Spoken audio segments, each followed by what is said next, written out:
Tudo bem com vocês? A ProRegiane espera sinceramente que sim, que vocês estejam muito bem, tá? Em casa, se cuidando e estudando também, turminha. Hoje nós vamos continuar falando sobre globalização, só que focando, né, nessa aula aqui, a grande sociedade global. Focando os hábitos, a estrutura, né, que a gente tem hoje de uma sociedade globalizada. O que é que vai marcar? Pontos positivos, pontos negativos, né? Observação com relação ao consumo. Tudo isso a gente vai observar na aulinha de hoje, tá bom? Então fiquem aí com a explicação da Pro.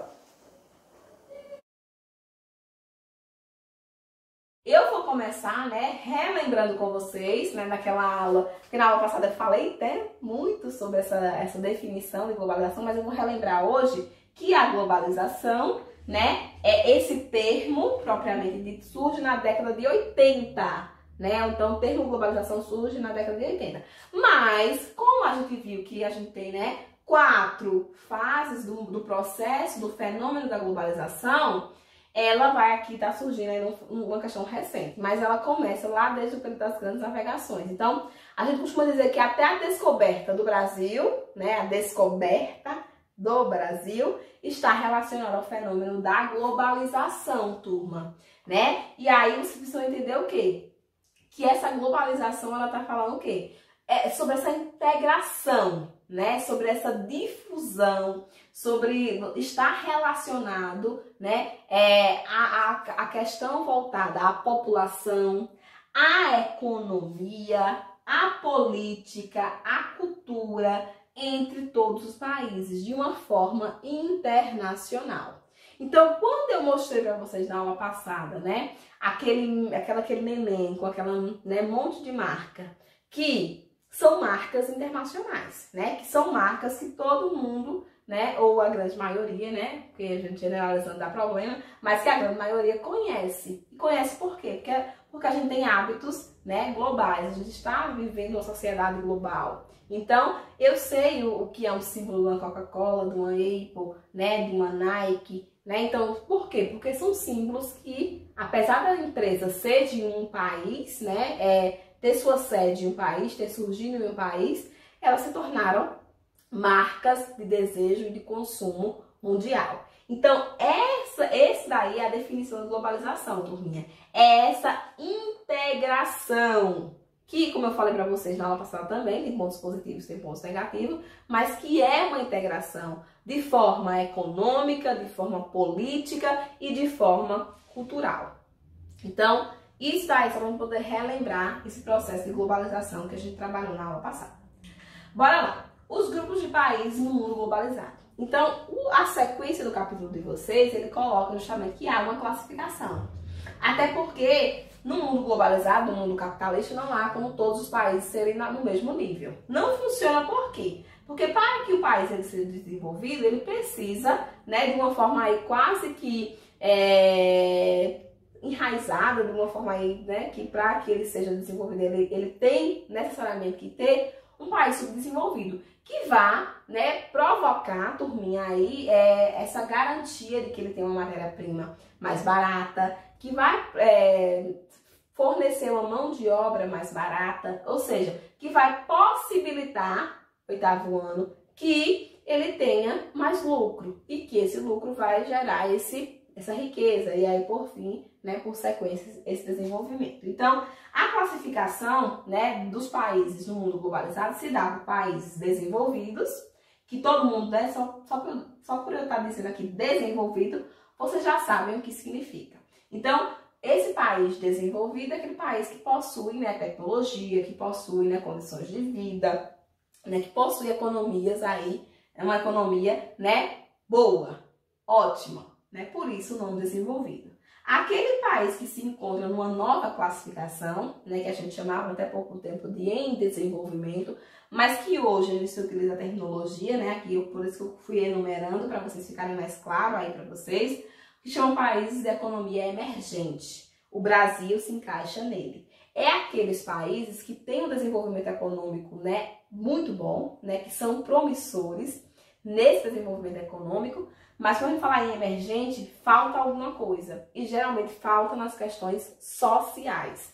Então, só aqueles países que têm um PIB muito bom, que tem uma questão de produção excelente, mas quando a gente vai olhar a questão social, falta muita coisa. E aí o Brasil, ó, casou perfeitamente aí. E aí ele vai colocar aqui, né, o grupo de emergentes que é conhecido como Brasil, né, o Brasil, México, Chile, Argentina, África do Sul, Índia, China e Rússia, né, como países aqui emergentes do primeiro grupo, né, emergentes do segundo grupo, que vai ser quem? Os tigres asiáticos. São países, né, que se desenvolveram a partir da década de 70, países asiáticos, né, que se desenvolveram a partir da década de 70.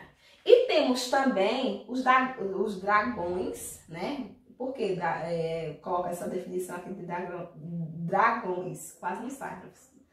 Asiáticos, turminha, porque eles mostram uma força, uma imponência. Então a China, dentro dessa lógica, e aí os países asiáticos, eles têm muito essa questão de utilizar a tecnologia de animais, né, de mitologia, para mostrar sua força enquanto país. Então, turminha, esse grupo aqui é chamado de novo, né, dos novos tigres asiáticos. São países também da Ásia, mas também do Sudeste asiático, mas que eles começaram o processo de desenvolvimento, né, de ganho aí econômico a partir da década de 90. Então, os tigres asiáticos mesmo, né, eles começaram a partir da década de 70. Os novos, a partir da década de 90. Então, os países emergentes, a gente tem 3 divisões. Então, são 3 classificações. Aqui a gente vai colocar, né, a definição depois, né, dos emergentes, de falar dos desenvolvidos e dos emergentes.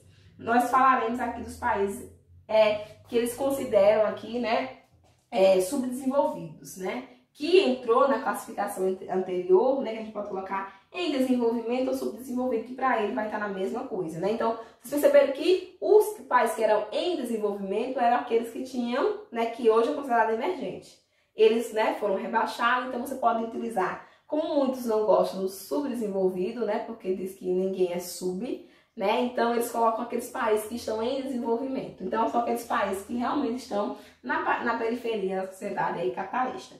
E enquadraram, né, os países, né, ex-socialistas que precisaram se readequar, que precisaram, né, criar novas formas aí para suas economias que vinham do modelo planificado, né, de uma economia socialista. Então, aqui a gente tem os grupos de países no mundo globalizado. São fragmentados aqui, né, nos 4 grupos, né, e lembrando que as economias emergentes, ela vai ter aí uma subdivisão com 3.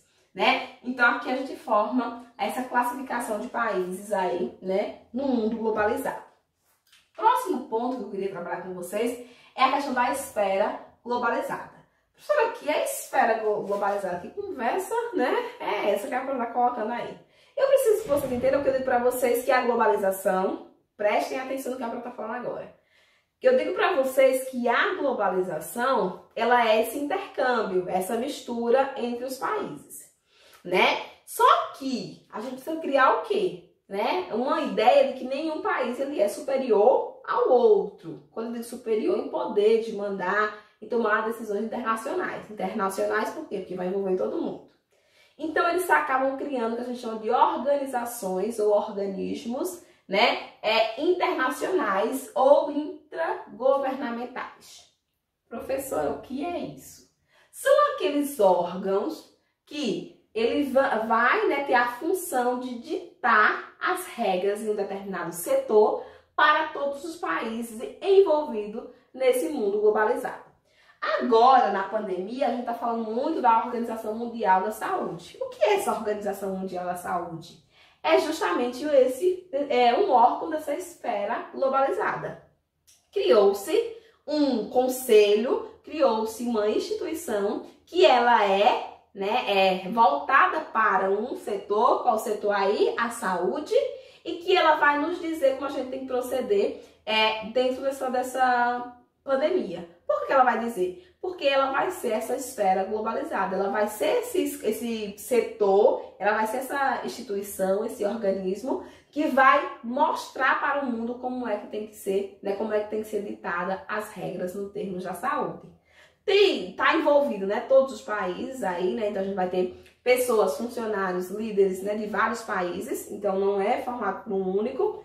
e ele vai aí dar os caminhos, né? Fazendo bem ou fazendo mal, né? Mas ele vai dar aí os caminhos para que você siga na sua, no seu destino aí com relação ao setor que ela vai dominar.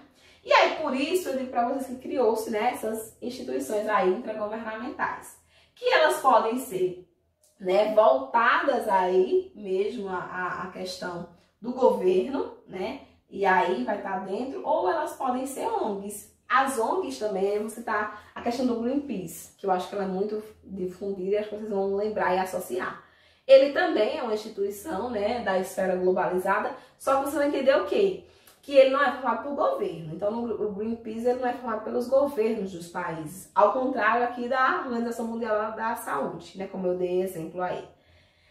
A gente pode também ter essa esfera globalizada a partir de ONGs, né? Pessoas físicas vão aí lutar por um interesse e criam essas organizações aí que também são internacionais, ok? Então pode ter a governamental ou pode ter, né, as que não é aí ligada a governos diretos, né? Que vão ser aí as ONGs, ok, turminha? Então são uma necessidade da esfera aí globalizada. Então, o que eles querem? Né? Então, aqui eu vou colocar como as 4 linhas, né, fundamentais para essas organizações. Né? E aí eu vou citar aqui a ONU, a Organização Mundial do Comércio, né? E aí a gente vai entrar aqui várias instituições. Eles querem o quê? A aproximação, né, entre os países membros, né? Eles querem que eles andem no mesmo sentido, que eles tenham aí, sigam as mesmas regras, é basicamente isso. A adoção de normas comuns, né, comportamento aí dos países membros, ou seja, então todos precisam seguir as regras da Organização Mundial do Comércio, se você quiser fazer essas trocas aí na relação do comércio mundial. Ou seja, é uma instituição que vai dizer como é que você tem que proceder em determinado setor. Né? Previsão de ação, né, de como é que vai conduzir aí, né, essas ações dentro dessa organização e prestação de serviço, sobretudo aqui numa ideia de cooperação internacional. Então, esses aqui são os pontos dessa esfera globalizada com esses organismos reguladores de diversos setores. Então, são organismos que vai pegar um setor e vai regulamentar, vai dizer as regras, vai dizer como é que tem que ser seguido, né? E aí os países do mundo vão acatar essas decisões porque, né, foi formado esse organismo aí regulador. Compreenderam? Eu espero que vocês estejam aí, né, entendendo esse processo. Aqui, e o livro de vocês, eu vou falar sobre ele porque o livro de vocês pontua a respeito deles. Eu vou falar de alguns, né, organismos reguladores, né, algumas instituições aí, né, que a gente entra como internacional. O primeiro é o FMI, né, é aquele que em geografia você não pode saber o que é deixar de entender o que é. O FMI a gente conhece como Fundo Monetário Internacional. Ele é o quê? É um conjunto, né, como se fosse um banco, né, que vai ser financiado por diversos países. Então, dependendo da economia, cada país vai fornecer, né, uma quantidade aí de valores, né, de dinheiro. E aqueles países que estão em crise, eles podem pegar dinheiro para poder ajudar na economia nacional. Então, é um banco que empresta dinheiro a países, né? Vamos colocar assim para ver se fica mais fácil. E eles emprestam dinheiro para quê?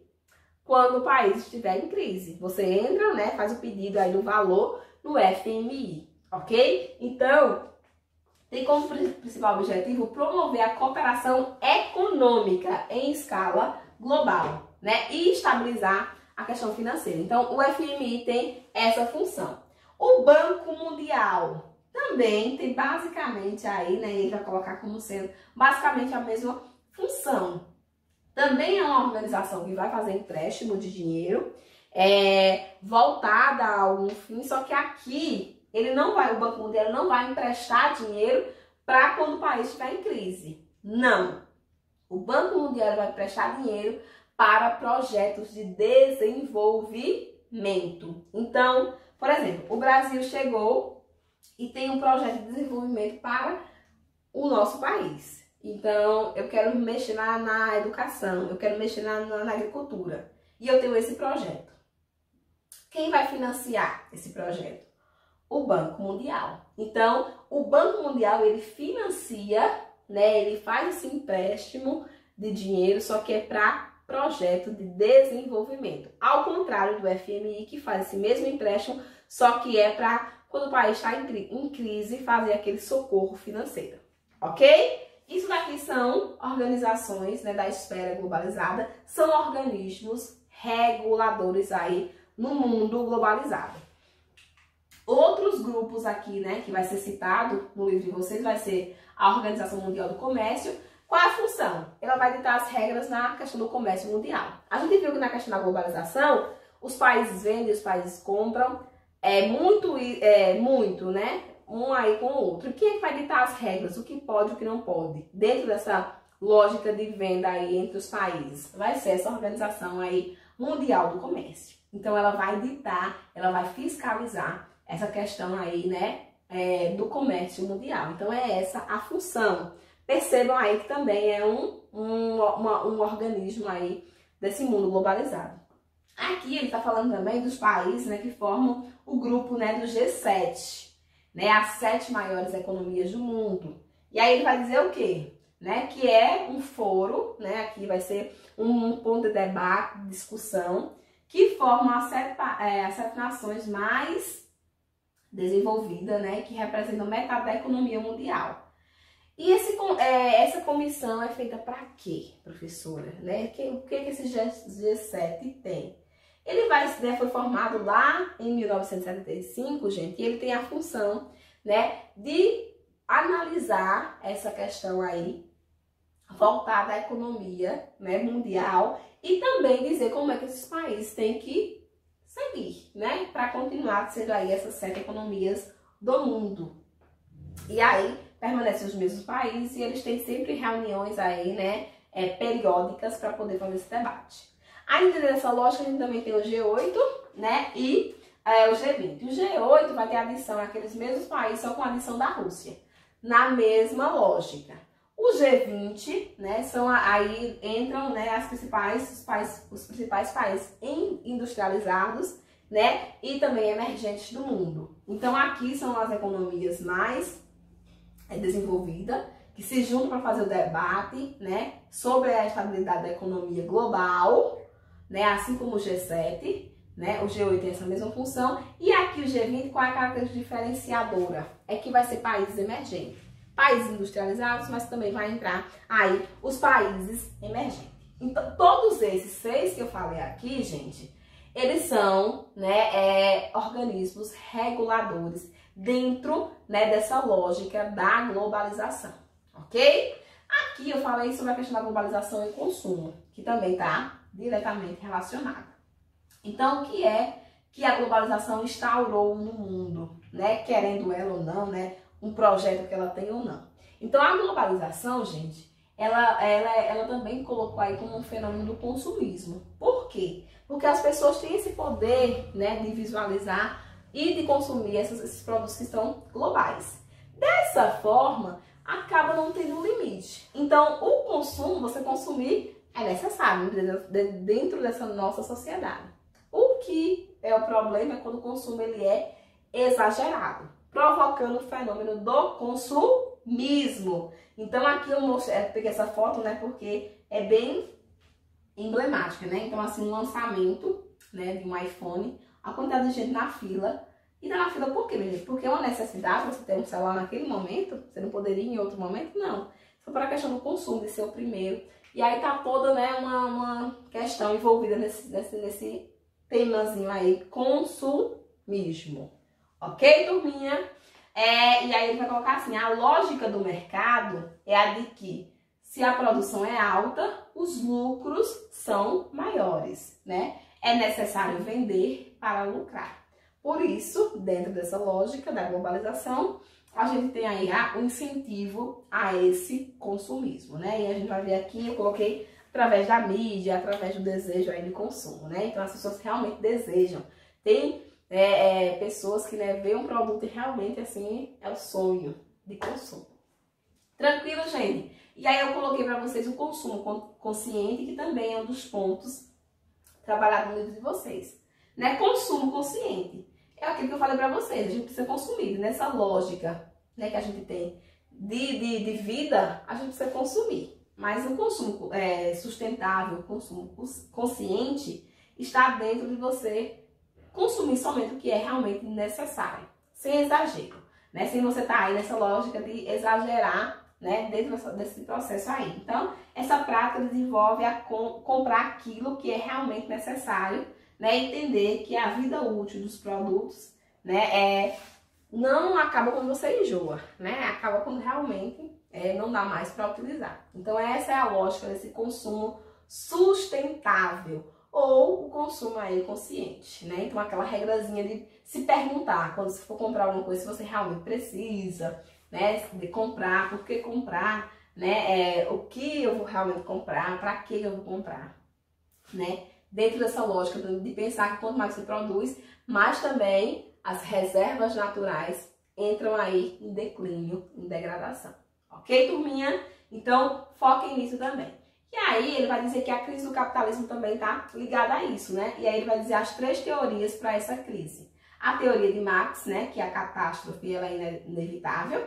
Ou seja, que na lógica da globalização, na lógica desse consumo, a gente entrar no colapso, ele é inevitável. Então, quando ele fala catástrofe inevitável, é dizer que a teoria diz o seguinte, que da forma que a gente está vivendo, a gente entrar em esgotamento é uma direção, um caminho certo, né? É inevitável. Isso é o que diz Marx, né? A segunda teoria, ela vai colocar justamente, né, que a questão das crises no sistema capitalista é uma crise que ela é cíclica. Por quê, professora? Porque, né, o defensor aqui, né, Nicolai, ele vai dizer que as crises no sistema capitalista elas só vão mudar de lugar, mas elas estão sempre acontecendo porque o capitalismo ele é contraditório na sua lógica. Então ele vai dizer que a crise também, né, de forma contraditória, faz parte da lógica aí do capitalismo, porque eu preciso entrar em crise para poder fazer a reconstrução e, né, entrar em um processo maior. E a questão também que vai dizer aqui da teoria do capitalismo, né, da crise capitalista, é a questão do empreendedor, né, que hoje todo mundo quer ser empreendedor, e ele diz que até onde vai essa ideia aí de que todo mundo pode ser empreendedor, né? Então, são as teorias aí da crise, né, do capitalismo, né, colocada aí por diferentes autores e figuras.